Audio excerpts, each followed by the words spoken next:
Quero saudar a você neste dia com a paz do Senhor Jesus Cristo. Bem-vindo ao canal da professora Manuela Barros. E se você está à procura de uma classe didática, dinâmica, diferenciada, mas muito rica do ensino das Escrituras Sagradas, você chegou ao lugar certo.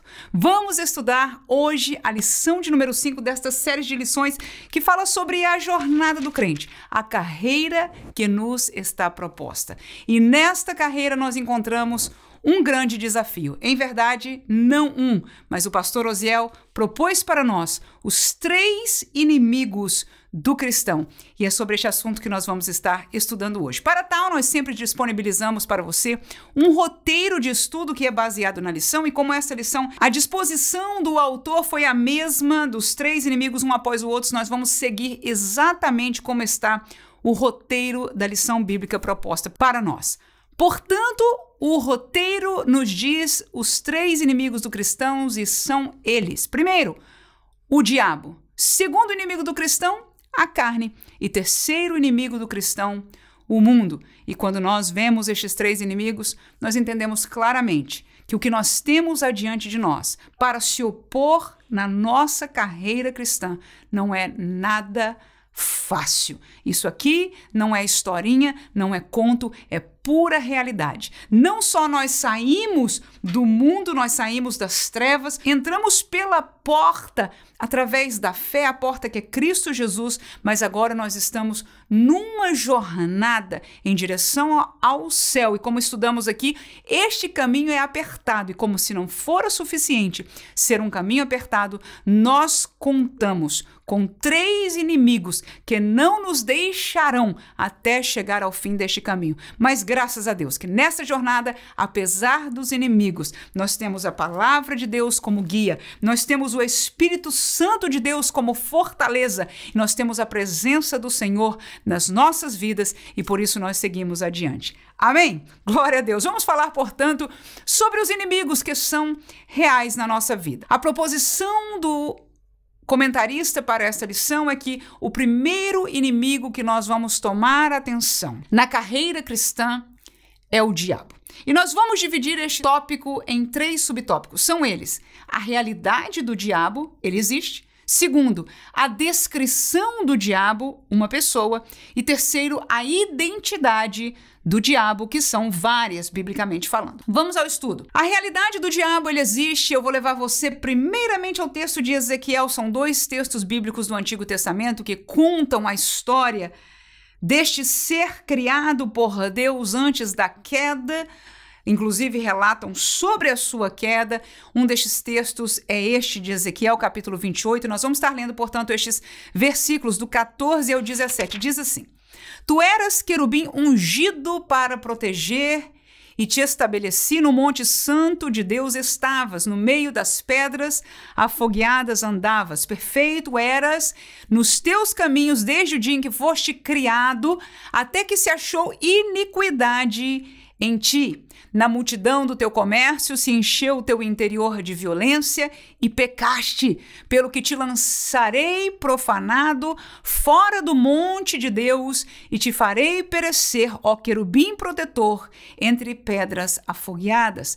Elevou-se o teu coração por causa da tua formosura, corrompeste a tua sabedoria por causa do teu esplendor, por terra te lancei, diante dos reis te pus, para que olhem para ti. Então este texto de Ezequiel, apesar de que nos parece um texto simbólico, e em verdade, em parte o é, mas retrata sobre claramente algumas coisas aí. Por exemplo, este ser a que Deus se menciona por boca do profeta foi alguém criado por Deus.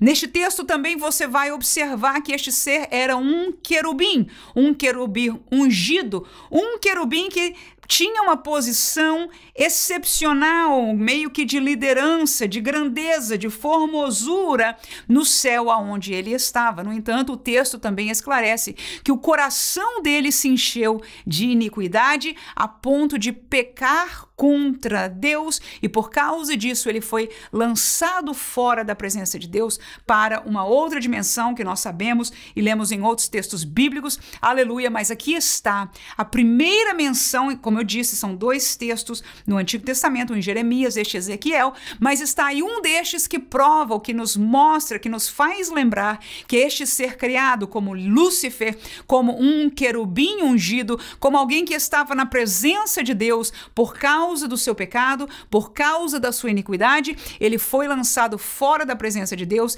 e este ser existe. Hoje nós o conhecemos por causa da Bíblia com o nome do diabo, e é por isso que nós trouxemos este primeiro texto para nós reconhecermos a história do diabo antes daquele ser como nós o reconhecemos hoje. Segundo o texto que eu te levo em Lucas capítulo 11, versículo 17 e 18, o texto diz: Mas conhecendo ele os seus pensamentos, disse-lhes: Todo reino dividido contra si mesmo será assolado, e a casa dividida contra si mesma cairá. E se também Satanás está dividido contra si mesmo, como subsistirá o seu reino? Pois dizeis que eu expulso os demônios por Beelzebu. Ora, este texto falou Jesus em resposta a algumas pessoas que acusavam que, enquanto ele estava expulsando espíritos malignos, ele estava fazendo por Beelzebu, expulsando pelo poderio das trevas. Então Jesus nos traz uma explicação que nos serve para 2 coisas. E uma delas, a explicação foi essa. A explicação que Jesus deu foi que se eu fosse de Beelzebu ou das trevas ou o mal e expulsasse dentro do meu reino, este reino estaria dividido. Não pode ser assim. Então o reino de Satanás, o reino do mal, estaria dividido. A tendência da divisão é se quebrar e perecer, não funcionar. Então ele diz agora, se eu expulso pelo dedo de Deus, então é chegado o reino de Deus, aleluia. Mas nesta explicação, Jesus nos deixa implicitamente claro que Satanás tem um reino, que ele gerencia sobre outros seres. Se nós ligarmos os textos do Antigo Testamento, onde fala que ele levou após si uma parte dos anjos, que nós chamamos dos anjos caídos, seguiram após a iniquidade, o engano, a proposta de Lúcifer, e foram, não é, com ele atrás da sua proposta. Então foram atrás estes que nós hoje reconhecemos como demônios, formam então um reino, o reino que nós conhecemos como o reino das trevas. Eu já ouvi de pessoas, mesmo no meio evangélico, que não acreditam, que não aceitam a realidade da existência deste ser chamado diabo. No entanto, nós aqui, em 2 versículos bíblicos, provamos este primeiro subtópico, que ele, em verdade, existe. É a Bíblia que nos assegura, não só contando a história de um tempo passado, não é, quando ele veio a cair por causa do seu pecado e lançado para distante de Deus, mas também da realidade que ele lidera um reino que nós conhecemos como o reino das trevas. Segundo subtópico sobre este nosso primeiro inimigo, que é o diabo, seria a descrição do diabo. O diabo é uma pessoa. E eu mesmo, quando eu escutei, eu aprendi sobre isso a primeira vez, eu digo, mas espera aí, pessoa, a gente liga sempre a palavra pessoa com o ser humano. O ser humano é um tipo de pessoa, e eu vou levar você, se você tiver com o roteiro aí que eu preparei, lá no finalzinho, lá embaixo, eu fiz 2 colocações que nos ajudarão a entender um pouco melhor. Existem 2 tipos de pessoas, ou seja, pessoas podem ser 2. Primeiro, um ser humano, é que somos nós. Nós somos pessoas humanas, mas existem também seres espirituais, e eles também podem ser reconhecidos como pessoas. Então pode ser pessoas humanas ou pessoas espirituais. Eu sei que ainda a gente não se sente muito, eu mesma explicando isso não me sinto muito à vontade, mas para ficar um pouquinho mais à vontade, nós vamos observar quais são as características de uma pessoa, de um ser pessoal. Seria, em primeiro lugar, inteligência. Os animais não são inteligentes, mas os seres humanos e os seres espirituais criados são inteligentes. A segunda característica seria a volição, ou seja, tem vontade própria e podem tomar decisões. E nós vemos que os seres humanos lhes foi dado à volição, bem como aos seres espirituais criados. A prova, inclusive, que nós acabamos de dizer na história do que aconteceu com Lúcifer e os anjos caídos é que eles, não é, foram após o seu intento do coração e tomaram decisão e falaram e fizeram coisas que foram pecados e iniquidades contra Deus. E por último, para ser uma pessoa é necessário ter emoção, sentimento. E nós observamos que os seres humanos têm sentimentos, mas que os seres espirituais também o têm. Talvez seja difícil, eu mesmo aqui, enquanto estou ensinando, explicando isso para você, eu falo, mas será que os demônios e Satanás, é difícil a gente até pensar no sentimento, porque tudo que vem deles, né, nós reconhecemos como maligno, mas os anjos, mas a própria pessoa de Deus é um ser espiritual, é eterno, é Deus, é todo-poderoso, é sobre todas as coisas, mas ele tem essas características de uma personalidade, não é? No sentido de que ele é um ser inteligente, a maior de todas as inteligências, inalcançável, incomparável. Eu não quero aqui desfazer, mas entendermos que Deus tem emoção, tem sentimento. Ele ama, porque ele disse, eu amei o mundo de tal maneira que deu. Ele sofre por causa do nosso pecado. Então toda esta capacidade de sentir é uma capacidade também dada a seres espirituais. Com isso, eu quero fazer-nos entender que tanto os seres humanos como os seres espirituais que nunca tiveram nem terão corpo físico como nós, eles são e têm características de uma pessoa. Por isso, o segundo subtópico nós vamos dizer que a descrição do diabo é ser uma pessoa. Vamos ver estes dois textos aí. O primeiro, muito conhecido nosso, Mateus capítulo 4, versículo 8 ao 11, o texto diz, novamente o transportou o diabo a um monte muito alto e mostrou-lhe todos os reinos do mundo e a glória deles. E disse-lhe, tudo isto te darei se prostrado me adorares. Então disse-lhe Jesus, vai-te, Satanás, porque está escrito, ao Senhor teu Deus adorará e só a ele servirás. Então o diabo o deixou. E eis que chegaram os anjos e o serviram. O que é que eu vejo aqui? Eu vejo o mesmo sentimento que o diabo teve quando estava no céu como Lúcifer. Ele olhou e quis ser tal igual ao Altíssimo, ter a glória. O coração do diabo se mostra aqui, o desejo de ter o poderio, os reinos do mundo e a glória deles. E agora, nesta situação, neste lugar onde ele tem poderio sobre este reino agora caído, ele oferece a Jesus como se Jesus tivesse os mesmos desejos, o mesmo sentimento, não é, de vanglória como o diabo tinha. No entanto, Jesus não cai para nada disso, pelo contrário, ele sabe o que é, ele sabe quem é, aleluia, ele sabe para que veio, mesmo estando aqui na carne, mas nós vemos na pessoa de Satanás este desejo de vanglória, de posição, de ostentação, e esta é uma característica da pessoa. Tiago 4:7, o texto diz, sujeitai-vos, pois, a Deus, resisti ao diabo, e ele fugirá de vós. Então nós vemos as duas pessoas, volto a dizer, não estamos comparando, mas vamos ser sinceros e abertos com o texto bíblico. Ao reino de Deus, da luz e das trevas, há a pessoa de Deus e a pessoa do diabo. E no texto escriturístico da Bíblia se nos diz desta forma que nós lemos, que nós devemos nos sujeitar a Deus e resistir ao diabo. Do mesmo jeito que nós decidimos nos sujeitar à pessoa de Deus, nós devemos resistir. Devemos resistir à pessoa do diabo com as suas tentações, com as suas astúcias, com as suas palavras, com as suas insinuações, porque a Bíblia diz que se nós o resistirmos, aleluia, ele fugirá de nós. Então a primeira descrição, se nós pudéssemos dizer assim, ou a maior delas do diabo, é que ele é uma pessoa. E em terceiro lugar, a identidade do diabo. Isso o pastor Osiel colocou várias aí. Se você leu este subtópico na nossa revista, você vai encontrar várias características, não é, do diabo. Nós vamos deixar somente alguns versículos bíblicos aqui. Mateus capítulo 4 e versículo 3, o texto diz, e chegando-se a ele o tentador. Esta é a primeira característica, identidade do diabo. A Bíblia, por palavras, identifica este ser, esta pessoa, e você vai ver que essas identificações são malignas. E aí, neste texto,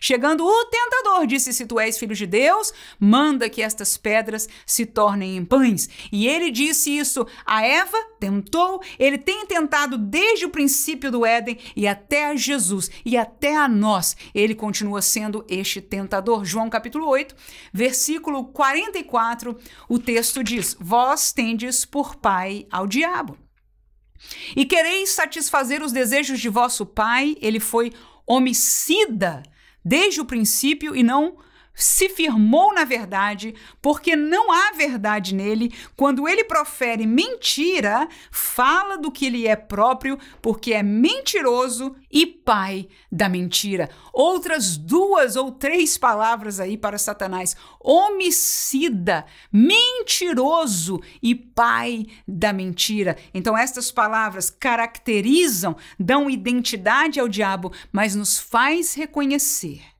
que tipo de inimigo nós estamos lidando. E muitas vezes, querido irmão, querida irmã, nós caímos em 2 extremos. Conheço pessoas dos 2 lados. Um é que tudo é o diabo, tudo é Satanás, tudo são os demônios. E nem sempre é verdade. Mas um outro risco que eu vejo ser a maioria de nós é nos esquecer quem é o diabo e o que é que ele está fazendo constantemente.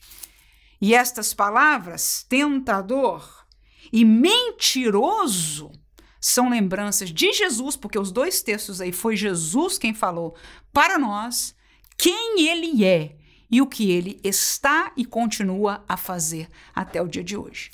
Nós pensamos que a escolha nossa, esse caminho, isso que eu faça, isso ou aquilo. O que nós não estamos vendo, porque não podemos ver as coisas espirituais, a não ser que se nos seja feito entender, é que por trás de muitas ofertas, por trás de muito brilho, ou às vezes pela falta de brilho e escuridão, está alguém mentindo e nos enganando e propondo um caminho que não é apertado, que não é o de Deus, e ele é, como nós estamos recebendo a proposição desta lição de número 5, ele é um inimigo do cristão. Se eu e você somos seguidores de Cristo, se eu e você estamos no caminho apertado, nós temos que hoje nos conscientizarmos mais uma vez: tem alguém que está lutando contra nós. Nós não precisamos estar vendo onde não existe e dizendo tudo é o diabo, mas não vamos tampouco cair no outro lado que muitas vezes nos encontramos nele, de esquecer que ele existe, que ele é um mentiroso e um enganador. Ainda pus mais um versículo em Apocalipse capítulo 12, versículo 9, diz: e foi precipitado o grande dragão, a antiga serpente, chamado o diabo e Satanás, que, o que diz aí? Engana todo o mundo. E foi precipitado na terra, e os seus anjos foram lançados com ele. Então ele é enganador, ele sempre enganou, ele leva e levanta filhos das trevas, gente, os seus anjos que parecem anjos de luz, segundo o texto bíblico muitas vezes para nós, para enganar. Irmãos, engano não é coisa que a gente quer cair. Por isso se chama engano. Quando a escolha é clara, é evidente, você quer seguir a Jesus ou a Satanás, ficou claro. O problema é que o diabo não trabalha assim. Nós observamos a característica lá no Éden falada da serpente, que estava se referindo a este diabo, chamou de astuto. Astuta a serpente, enganadora. E quem de nós pode dizer que nós não somos passivos a sermos enganados? A verdade é que nenhum. Todos queremos crer que nós conhecemos o suficiente, nós temos a Deus suficiente, nós temos o Espírito suficiente e não seremos enganados, mas não é assim. Este inimigo vai tentar com todo o seu poder. Conseguiu a Eva, e por causa dela conseguiu a Adão.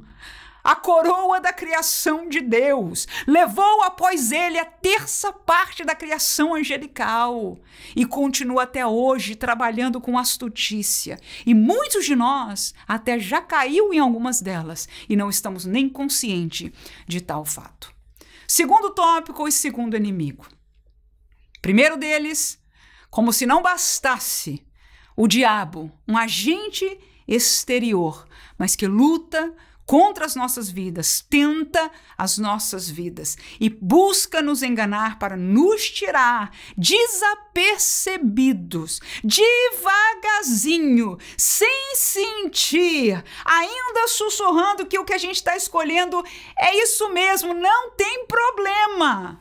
Enganador, ser infernal, aleluia, que nós possamos nesta aula, glória a Deus, sermos alertados pelo Espírito Santo, que o Espírito de Deus nos faça neste momento lembrar, entender, nos dê esclarecimento espiritual dos lugares, das posições, daquilo que nos parecia uma questão de escolha, mas faça-nos ver quem é que está por trás desta oferta? Que o Espírito nos ajude a sempre, atrás de uma conversa, atrás de uma proposta, atrás de uma pregação, atrás de uma teologia, atrás de um ensino, nós podermos ver quem é, porque uma pessoa estará atrás desta proposta. Mas o segundo inimigo trata-se da nossa própria carne. Nós dividimos este tópico em 3, são eles: o conceito de carne, que é aquela que busca os prazeres. Segundo, a Bíblia fala da carne, que se opõe ao propósito de Deus. E terceiro, a doutrina sobre a carne, que é a natureza pecaminosa. Vamos aos textos bíblicos. Gálatas capítulo 5, versículo 16, 17, depois saltaremos para o 19 e o 24. Diz assim a palavra de Deus: digo, porém, andai em espírito e não cumprireis a concupiscência da carne, porque a carne cobiça contra o espírito e o espírito contra a carne. E estes opõem-se um ao outro, para que não façais o que quereis. Porque as obras da carne são manifestas, as quais são prostituição, impureza, lascívia. E os que são de Cristo crucificaram a carne com as suas paixões e concupiscências. Que texto esclarecedor! Somente esse texto já seria suficiente para nós, biblicamente, entendermos a realidade da carne, que busca os seus prazeres, que vai em encontro oposto ao que é espiritual. Em verdade, neste texto, quando está a palavra espírito, está espírito com E maiúsculo, portanto, está falando do Espírito de Deus, e a carne nossa, não é outra. A nossa natureza carnal, humana, mortal, se opõe às coisas espirituais, desejam as coisas contrárias. E aí você leu comigo só os primeiros frutos da carne. A lista é um pouco mais ampla do que isso, mas todos eles ligados aos prazeres da carne. E somos então levados a entender que nós que somos de Cristo, como diz o versículo 24, temos que crucificar a carne com as suas paixões e concupiscências. Então, esta carne que nós levamos todo dia conosco, não há como retirá-la de nós. Há pessoas que estão por aí, em retiros espirituais, tentando libertar a área, o ser espiritual, a alma do corpo. Isso nunca vai acontecer. Você pode exercitar, entrar em exercícios espiritualistas, o que você vai ganhar é outra coisa, não vamos falar nisso neste momento. A verdade é que nós estamos presos a esta carne, mas aquele que está em Cristo, que sou eu e você. Eu e você que abraçamos a fé, que dissemos sim para este caminho, que temos a esperança da salvação. Paulo diz à amada igreja de Gálatas: os que são de Cristo crucificam essa carne. Essa carne, diz ele, tem as suas paixões, os prazeres. Quem de nós não tem prazer na glutonaria? Uma boa carne, um bom churrasco, um bom arroz com bastante alho, né? Dá água na boca. Aquele pessoal lá estava lá no deserto dizendo: Moisés, nós estamos com saudade das comidas boas do Egito. Este maná vil chamou o lindo e gostoso e maravilhoso pão do céu. Aleluia, da padaria celestial. Com temor falamos isso, de vil. E lembrou-se das glutonarias do Egito, mesmo sendo escravos lá. Quem de nós não tem os prazeres sexuais, humanos, carnais, de várias maneiras, não é? Tentações dos prazeres da carne, de dormir, da preguiça, enfim, tudo aquilo que a carne nos peça. A carne tem as suas paixões, tem as suas concupiscências, as suas ligações às coisas ruins. No entanto, aquele que está neste caminho crucifica a carne. Veja, o primeiro inimigo é o diabo, ninguém crucifica o diabo.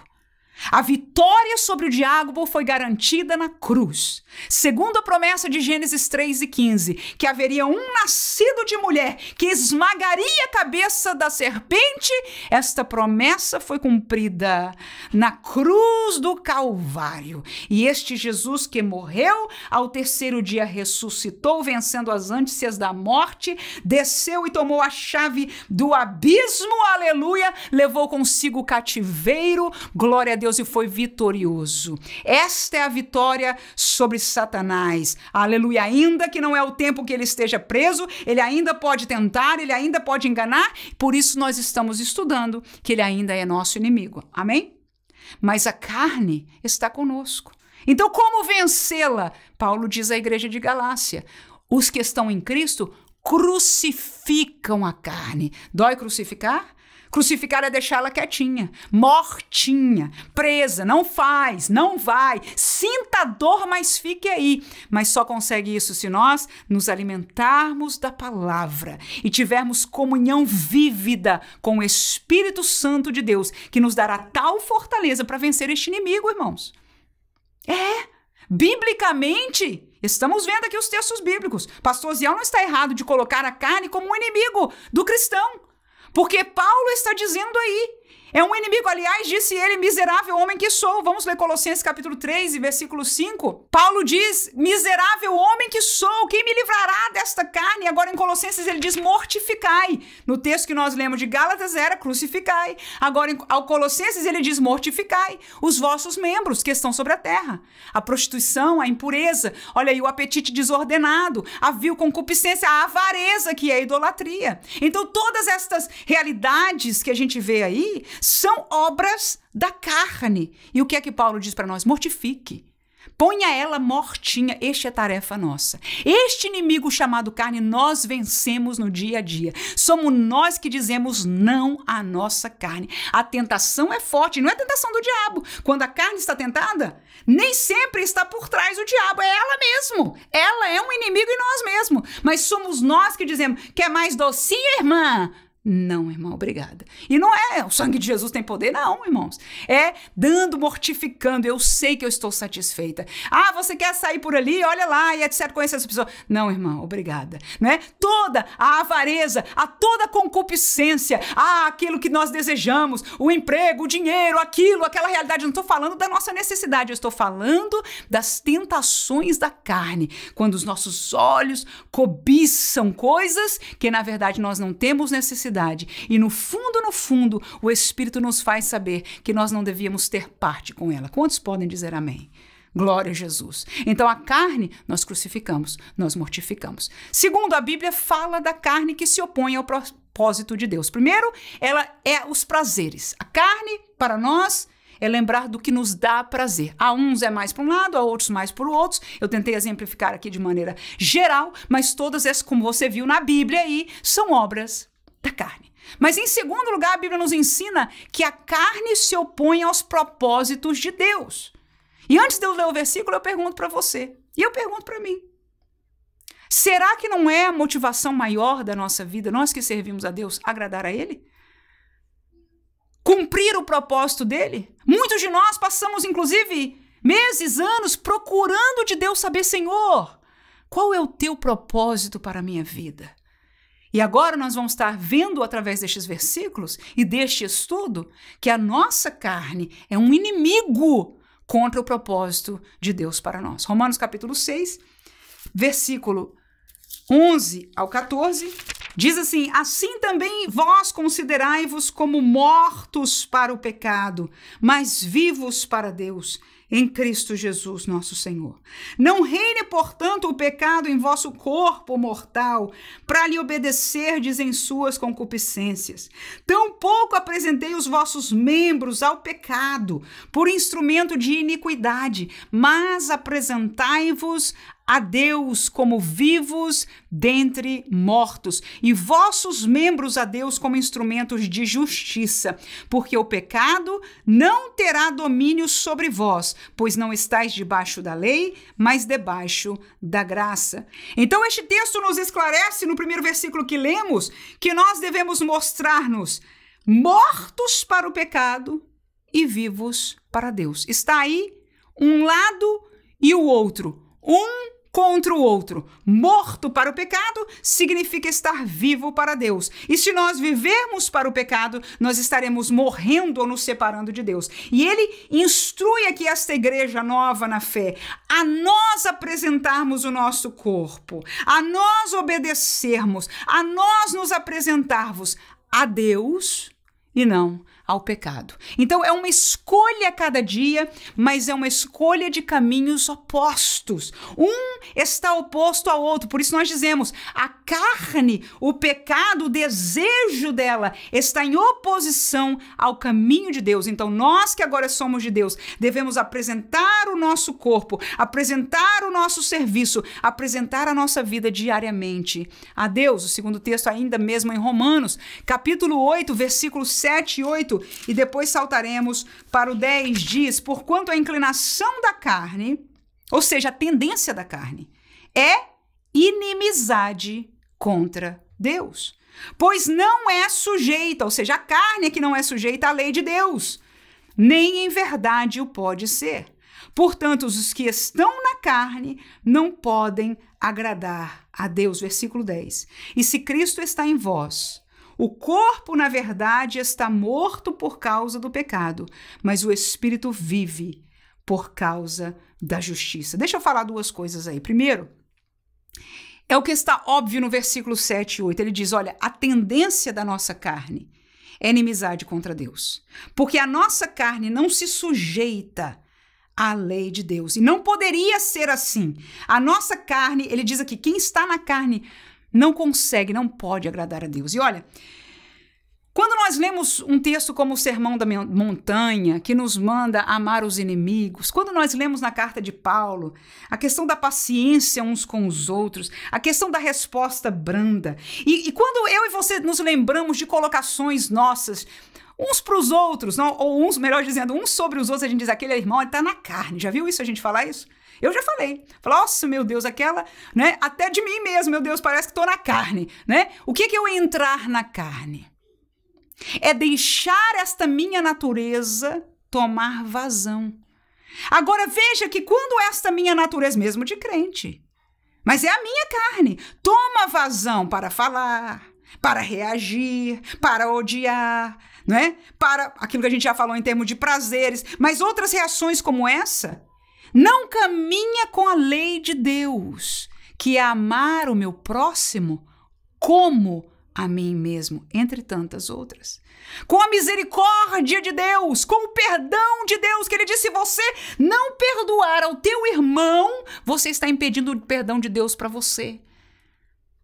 Duríssimo este discurso, como disseram para Jesus, mas é verdade.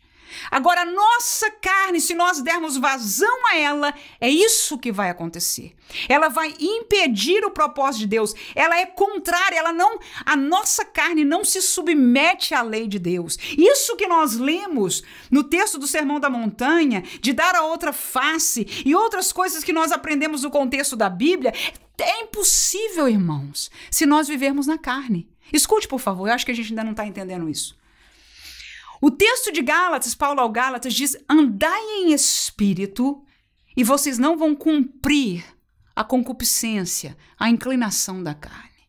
Ou seja, se eu caminho a minha vida meditando, alimentando na palavra de Deus, orando ao Senhor, em comunhão, cantando, sentindo a graça de Deus, e vou diminuindo, mortificando, crucificando, toda vez que ela tenta se levantar, eu, vai pra lá, carne, fica no teu lugar que você não tem lugar aqui. Se levanta uma reação contra o irmão, você diz, tá, repreende carne no teu lugar, a palavra diz isso.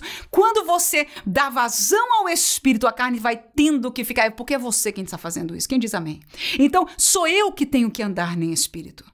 Agora, quanto menos nós andamos em espírito, naturalmente, nós vamos cumprindo, alimentando e permitindo que a concupiscência e a inclinação da carne tome lugar, que é a nossa natureza. Tá claro? Eu sei que eu e você, tanto você como eu, tem exemplos disso na nossa carne. Na nossa vida, nós reconhecemos este nosso impulso. Alguns perguntam, irmã, como pode aquela pessoa ser crente e é assim dentro de casa?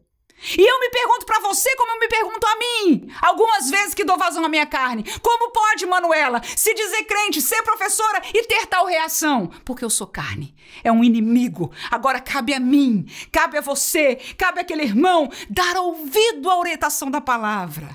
Ouvir palavras como essa, ensinamentos como essa, e é você, se é professor de escola dominical, que vai ensinar com autoridade na sua aula. São os pastores que vão exortar a igreja sobre esta verdade, para que aqueles que escutem possam dar vazão, possam obrar o mortificar, o crucificar da carne. E na hora que quiser ser violento em casa, na hora que quiser falar palavras torpes em casa, na hora que quiser ter reações na rua, possam dizer à carne, não, em nome de Jesus, aleluia. O Senhor me dê vitória. Possam clamar, possam rogar ao Espírito e encontrar no Espírito fortaleza para vencer este inimigo, irmãos. Atrapalha, perde e dá, como nós acabamos de dizer, maus testemunho. Tem gente ainda se perguntando, pode ser crente? Pode, é crente carnal. E Paulo escreve sobre isso, há muitos de vocês são carnais. Não estão se alimentando, vocês estão comendo comidinha de bebê espiritual, já deviam estar comendo os manjares espirituais. Mas estão precisando de ser alimentados de papinha espiritual. Por quê? Porque estão vivendo vida carnal.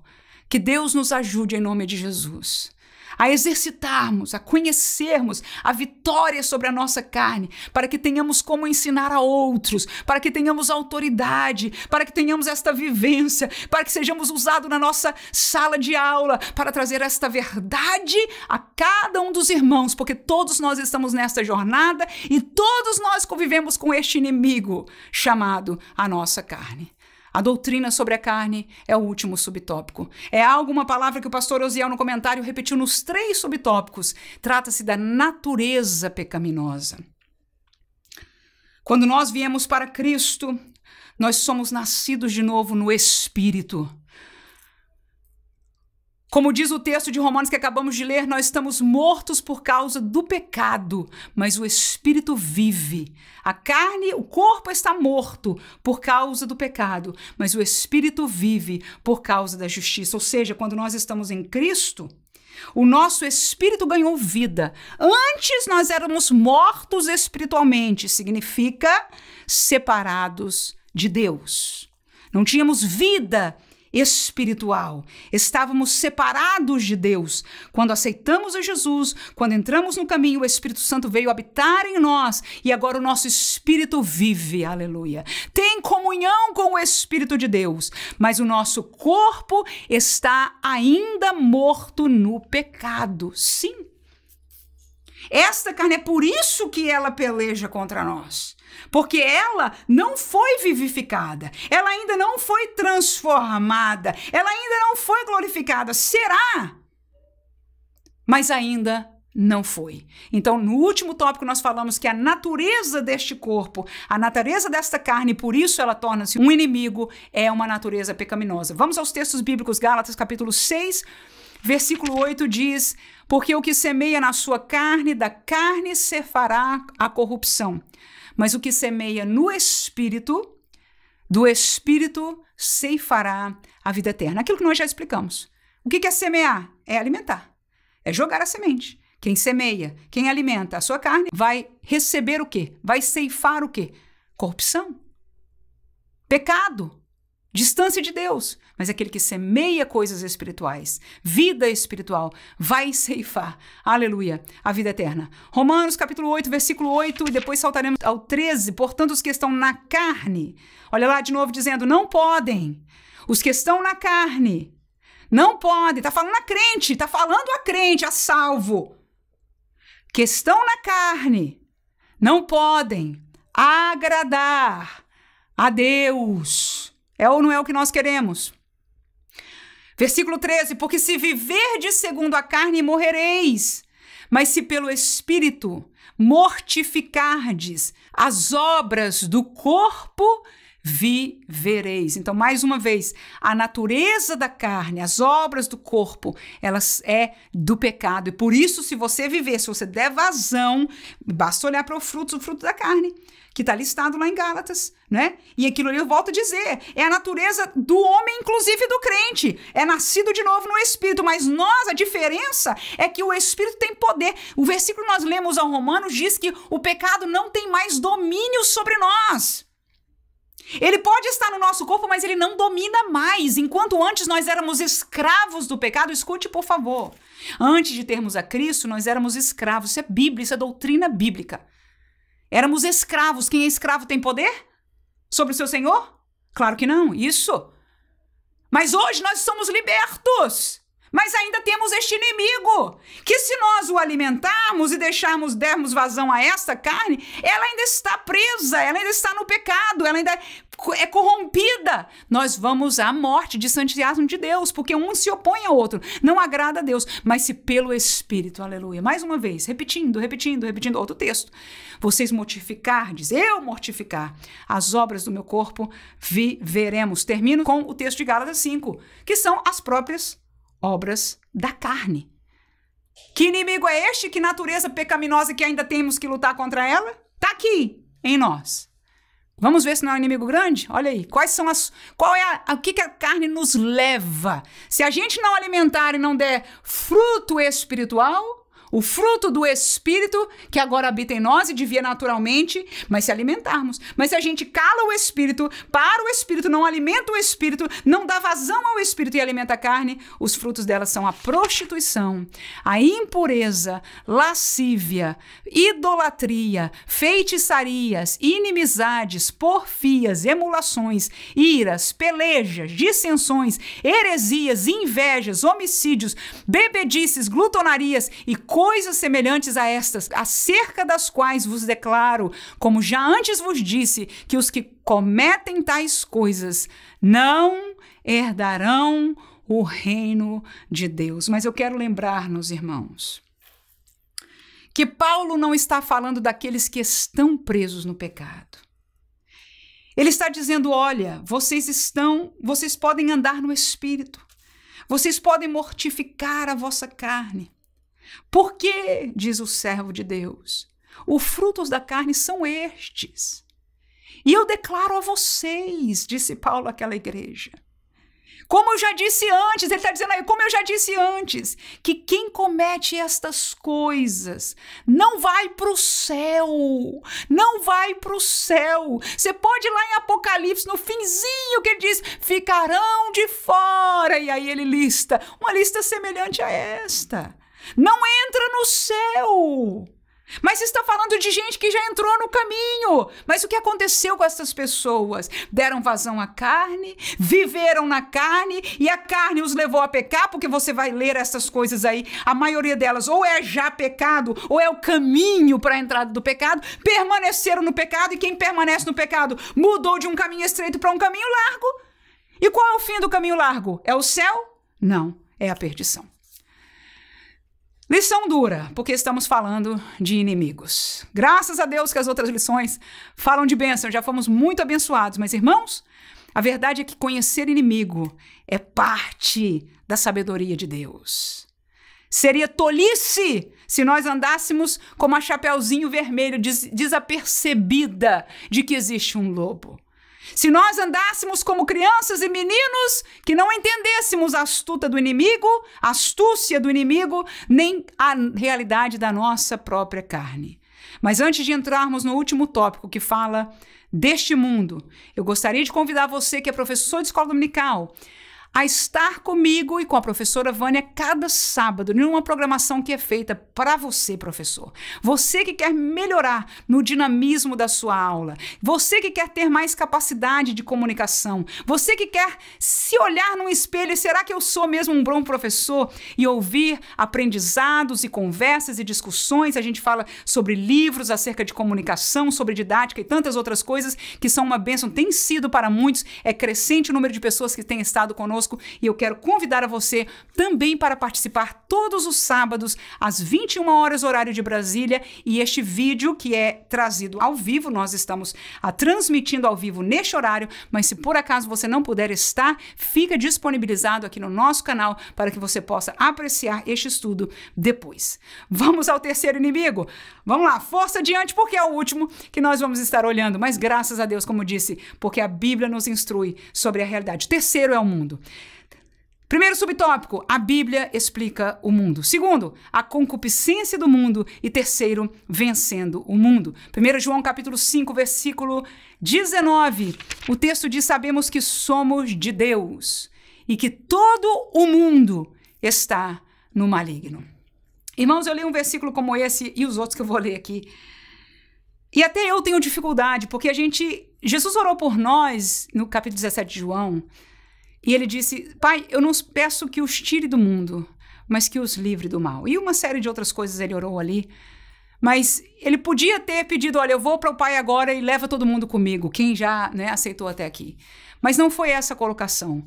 Jesus nos permite viver neste mundo. Em parte, nós temos prazer de termos filhos, de nos casarmos, de estudarmos, de crescermos, de aprendermos. Ser humano é uma coisa linda, mesmo que nós vamos envelhecer e morrer, há muitas belezas. E mesmo na realidade do mundo demográfico e físico que nós conhecemos, mas no sentido do mundo, espiritualmente falando, ele é inimigo de Deus. O mundo, ele está, como diz o texto, nós somos de Deus.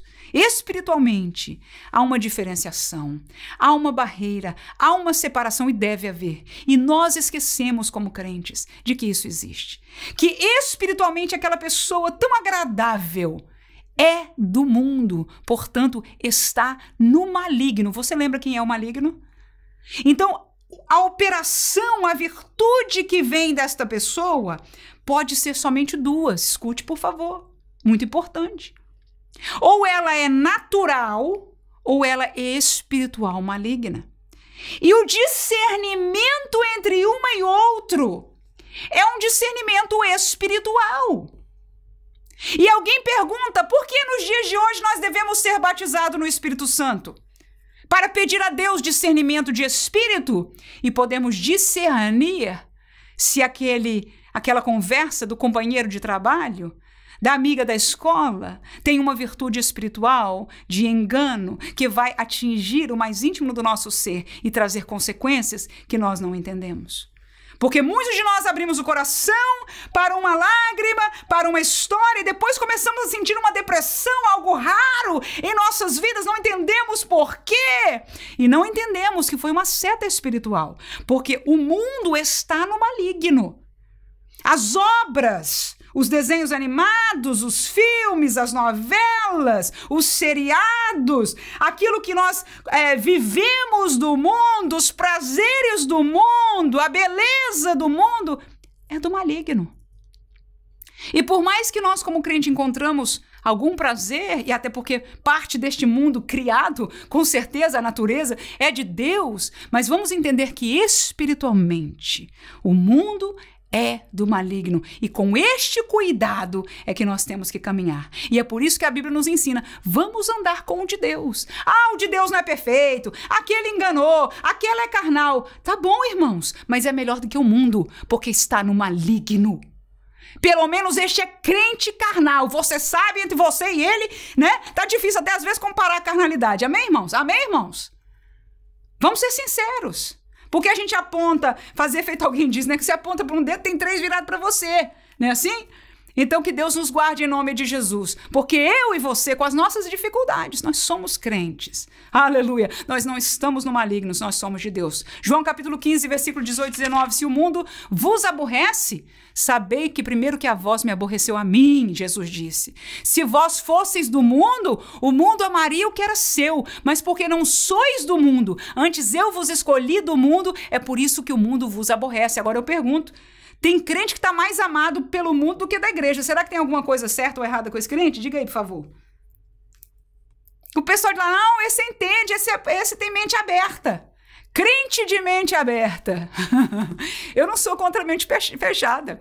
Eu sou estudiosa, eu tenho prazer em aprender as coisas. Glória a Jesus. Mas o que é que o mundo quer dizer com um crente de mente aberta? Com um crente tolerante? O que é que este crente está vendo, aceitando, que faz o mundo aplaudir? E aí eu e você lemos que Jesus disse que seria assim, o mundo aborreceu a ele. O mundo aborreceu a ele.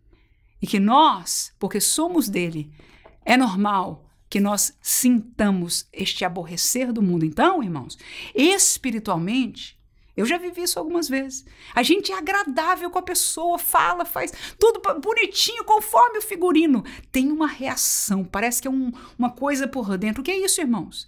Reação espiritual, porque nós não somos do mundo.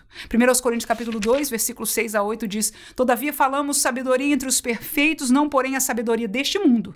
Não porém a sabedoria deste mundo. Falamos sabedoria, não porém a sabedoria deste mundo, nem dos príncipes deste mundo que se aniquilam, mas falamos a sabedoria de Deus, oculta em mistério, a qual Deus ordenou antes dos séculos para nossa glória, a qual nenhum dos príncipes deste mundo conheceu, porque se a conhecessem, nunca crucificariam ao Senhor da glória. Queridos, eu quero tomar parte deste versículo, deste texto, para entendermos, porque nós, como crentes, somos inteligentes também.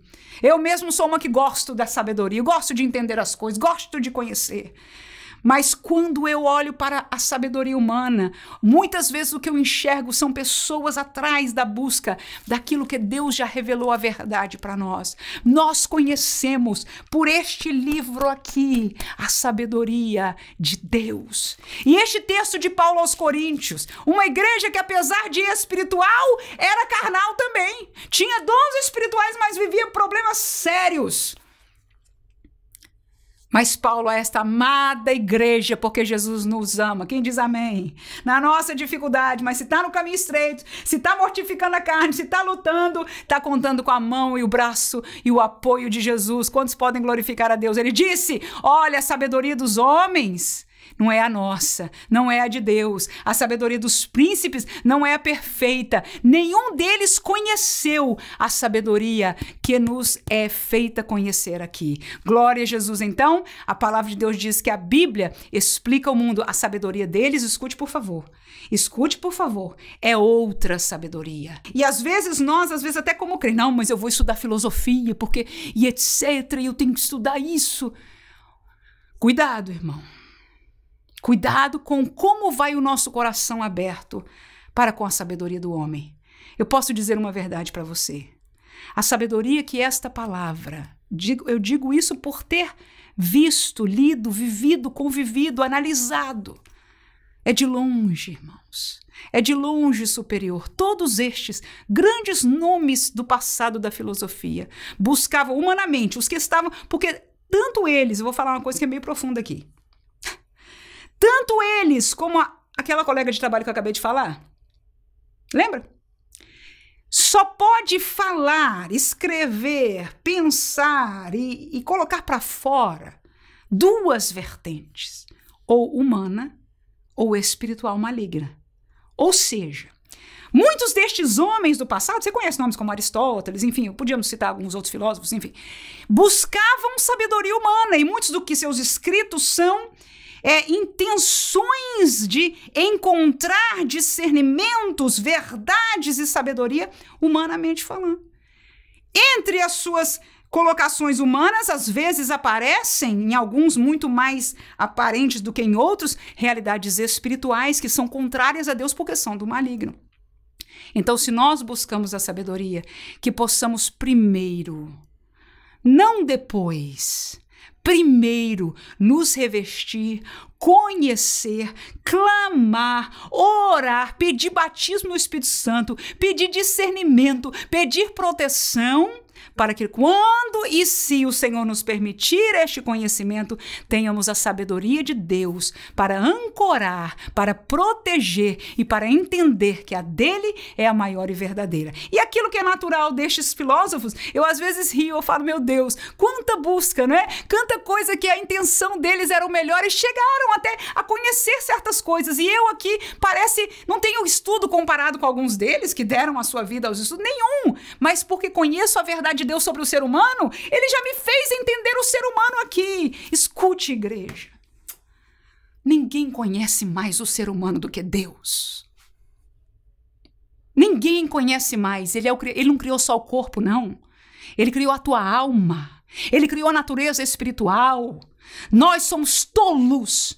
Pensamos que Deus não entende de nada e Deus entende muito mais do que nós. E é nesta palavra que às vezes a gente despreza e coloca outros livros no lugar dela, que tem a fonte da sabedoria e do entendimento meu e teu. E é por isso que estão dando sermões e palestras de crescimento, de cura da alma, e as almas continuam enfermas. Porque a sabedoria está vindo da psicologia humana e não da interpretação, da revelação de Deus sobre a nossa humanidade. Quem pode dizer amém? Então a Bíblia explica o mundo. A Bíblia explica a concupiscência do mundo. O texto conhecido, 1 João capítulo 2, versículo 15 a 17, o texto diz, não ameis, igreja, não ameis o mundo, nem o que no mundo há. Eita, irmão, se a gente parasse para pregar aqui, hein, vou fazer uma pausa aí. Se a gente parasse para pregar aqui, seria meia hora, mas não vou pregar nem um minuto. Eu vou deixar só essa palavra para nós. Não ameis o mundo, nem o que no mundo há. Se alguém ama o mundo, ô crente, Manuela, se alguém ama o mundo, o amor do Pai não está nele. Porque tudo o que há no mundo, a concupiscência da carne, a concupiscência dos olhos, a soberba da vida, não é do Pai, mas do mundo. Vou fazer outra pausa. Por que é que muitos pregadores estão levando as multidões e oferecendo para eles a concupiscência dos olhos? A concupiscência da carne disfarçada, mas dos olhos na cara e a soberba da vida. Quer ser rico, quer sucesso, quer grandeza. O que é isso, irmão, se não é a soberba da vida? O que mais é a soberba da vida? Me diga, por favor. Me diga, por favor, o que é a soberba da vida. Se não é o sucesso. E quantos púlpitos estão pregando a soberba da vida? Mas o texto de Deus dado por João diz que esta soberba da vida, bem como a concupiscência da carne e dos olhos, não é do Pai. Não é de Deus, não é do caminho estreito, não é da igreja, não tem que estar no púlpito, não tem que estar na nossa boca, não tem que estar no livro que a gente está dando para um irmão, não tem que estar no nosso conselho. É duro para nós, mas é do mundo. E nós somos enlaçados, a gente olha para o mundo, este é o problema. Davi disse, irmão, eu vou fechar, não vou deixar, não vou ficar vendo. É por isso que crente não tem que ficar muito tempo vendo coisa do mundo, irmão. Aliás, diminua o máximo possível, até para o zero, porque Davi dizia, não ponho diante dos meus olhos. Aleluia, se deu mal no dia que só uma mulher, né, ficou os olhinhos ali, viu, devia ter saído correndo, fugir do desejo. Mas não saiu correndo, ficou olhando um pouquinho mais, deu no que deu. Mas os nossos púlpitos estão pregando a soberba da vida. E os nossos crentes, e nós muitas vezes, por olharmos, estamos desejando. Quem não é tentado, irmãos? Desculpa. Eu sou tentada. Tem que mortificar. E é por isso que eu aprendi e aprendo com as escrituras que o assunto não é ficar olhando e dizer, não. É burrice isso, irmãos. É não olhar, é sair, é não escutar. Estão conversando sobre isso. Dá licença, irmão. Eu vou resolver um assunto ali e vai embora.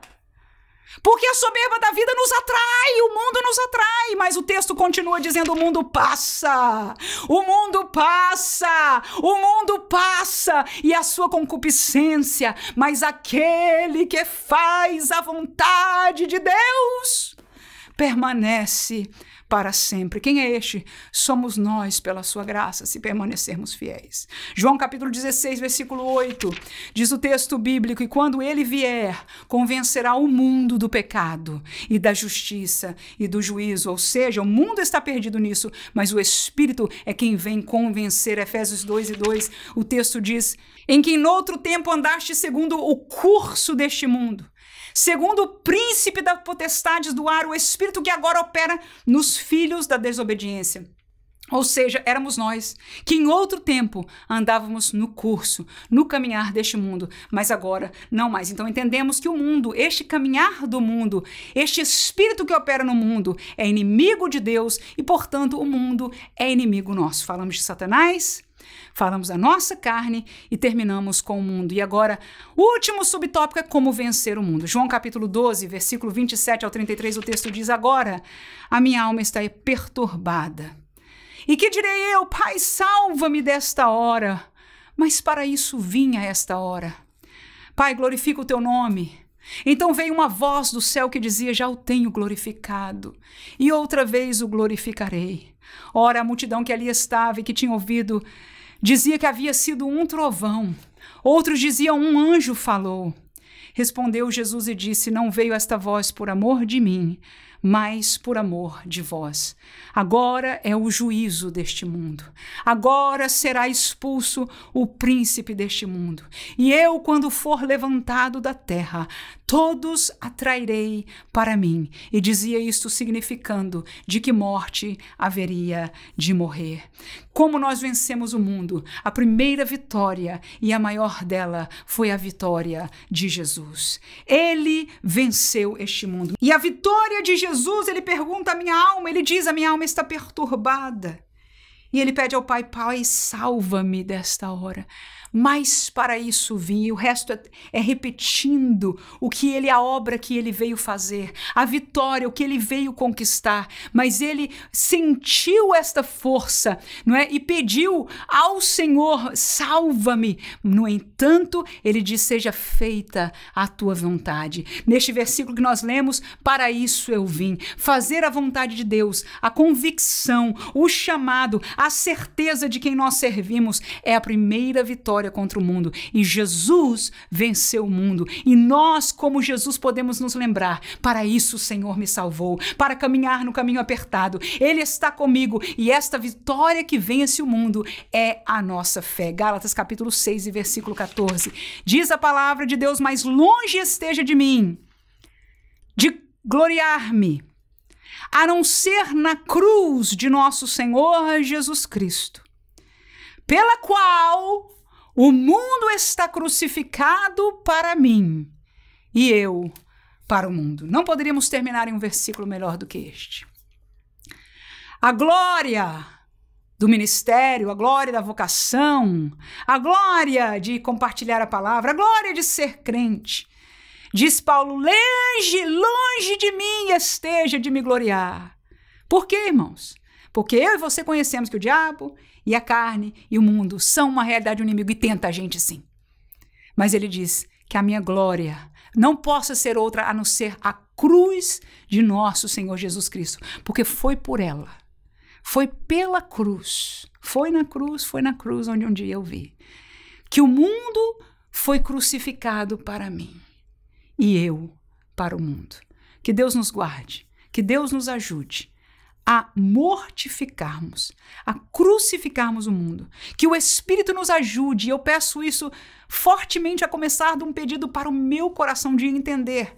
Porque nós caminhamos, nós nos expomos, eu tenho filhos pequenos, vão para a escola, são realidades da vida, e às vezes a gente não percebe, mas que nós possamos hoje orar, pedir ao Senhor Na nossa classe escola dominical, eu oro ao Senhor e peço, alguém me pergunta, irmã, não ora aqui conosco, eu quero que você tenha segurança que eu oro por cada um de vocês. Antes não, comentava até com a irmã Vânia na live passada, lembrava-me dos missionários, mas nunca me lembrava dos professores de escola dominical.